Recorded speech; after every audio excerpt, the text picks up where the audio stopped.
merong yugto ng iyong buhay, RC, no? Balikan natin yung panahon na nagtangka kang magpakamatay. Sinabi mo na inuutusan ka ng demonyo na tapusin mo na ang buhay mo.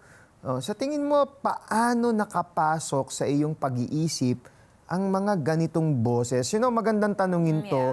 Kasi during this time, meron ng pananampalataya si RC, di ba? Nakaka-attend na siya, nakakapakinig na siya ng salita ng Diyos.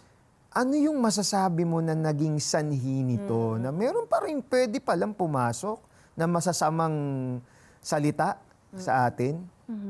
Yes po. Actually, nagmi-minister na din po ako niyan. See? Oh my. I was already teaching kids, Sunday school, worship leading. Active na po ako sa ministry niya, no? So I thought I was trying to hold it all together by myself. Although there is already faith na, pero I'm still depending eh. May still part of me that I'm still depending sa sarili ko. Wow. So, kaya naman, dumating ako sa punto na, shucks, ang hirap pala. Hindi ko pala talaga kaya. So, kaya naman po, and also the fact na nandun pa din ako sa sitwasyon na yun eh. Although I'm already a minister, pero yung situation namin na magkakasama kami sa isang bubong, parang I'm still in that danger zone, in the war zone. So parang it was really hard for me talaga. Difficult every day. Umiiyak po ako. And dumating sa point na hindi na ako makakain. Parang yung ministry is parang nagiging mask ko na naman siya. Para itago lahat ng talagang painful situation ko. Yeah, doon mo makikita, minsan hindi yun yung sagot kasi na ministry sometimes becomes a band-aid. Correct. Instead of something that we have been set free to do. Right? It becomes something na legalistic, na trying to earn favor, right. di ba? Sumagi ba sa isip mo, RC, na mag-open up sa isang kaibigan tungkol sa plan mo na magpatiwakal or to end things? Sumagi ba yun sa isip mo? No. It's Bakit? just, gusto ko sa akin lang. Okay. Kasi parang nung time na yun, gusto ko na lang maglaho.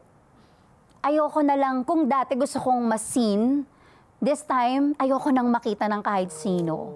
Parang gano'n. So I tried ending my life. Wow. No, so I tried na magbigte, naputol yung tali. Oh my God! I tried na maglaslas. For some reason, hindi tumatalab yung matulis na kutsilyo. Maniwala po kayo.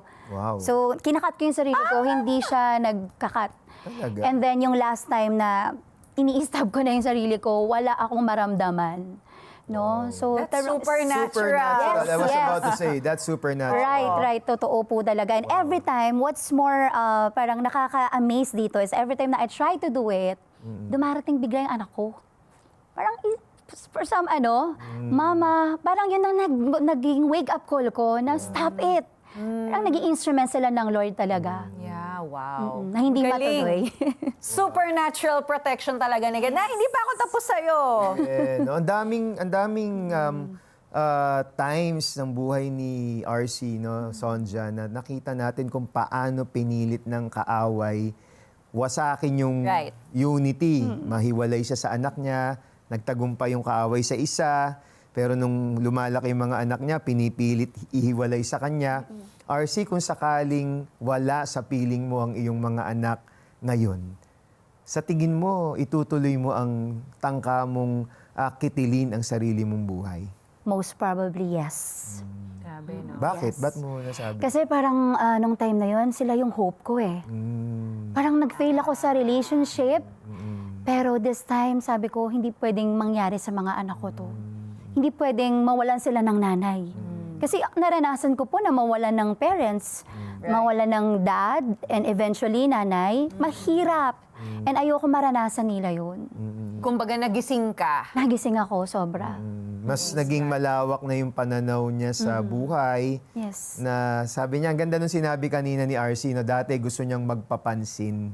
And then biglang, ayoko na lang, wag na niyo na ako Gusto na pansin. lang magtago. Magtatago na lang. Naging opposite naman. Diba? Pero alam ba yun ng mga anak mo that you once tried to take your own life? Ng mga bata sila, of course, hindi. Kailan lang nila nalaman? Anong naging reaction nila doon? Hindi kasi sila very open. Pero I see it in their actions. So they really appreciate me for all the effort, for all the love. Yung processing kasi, alam mo, Sonja, Yeah. ang processing ng mga bata at the moment when they Iba see it, eh. wala sa kanilang meaning pa yan eh. Yes. Yeah. Everything is just naive. Naive sila eh. Yeah. Walang negative about that. And then as they grow up, they start to process things. Looking back, Oo. kaya pala ganito yung mama ko, kaya pala ganito yung nangyari. Pero Oo. mas na-appreciate nila yan pag malaki na sila. Lalo kung may mga anak na din sila in the future, mas Lalo. ma-appreciate Oo. pa nila.